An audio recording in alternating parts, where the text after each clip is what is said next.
Your fully armed verse of the day comes from Genesis chapter 22, verses 9 through 12.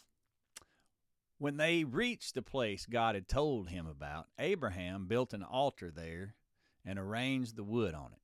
He bound his son Isaac and laid him on the altar. Imagine what Isaac was going through. On top of the wood. Then he reached out his hand and took the knife to slay his son. But the angel of the Lord called out to him from heaven, "Abraham, Abraham." "Here I am," he replied. "Do not lay a hand on the boy," he said.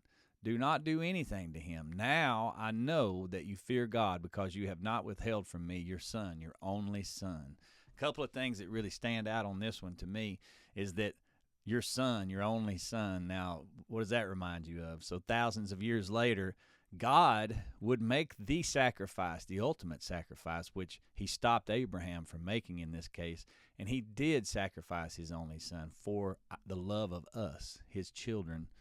And the other thing is, what a position to find yourself in.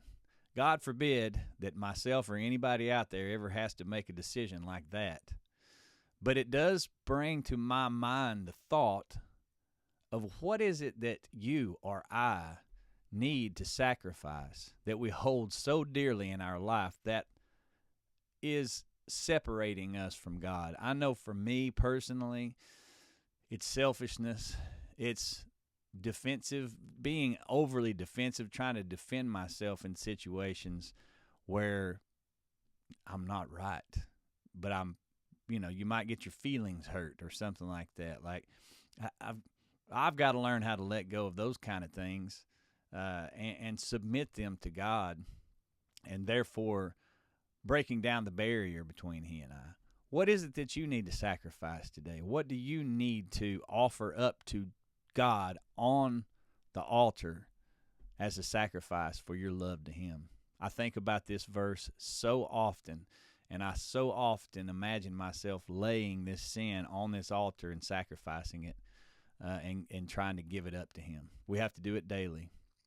So if you like this, make sure you click the subscribe button and click the like button, and make sure you share this with somebody who needs to hear it today. And put on your armor. God bless you.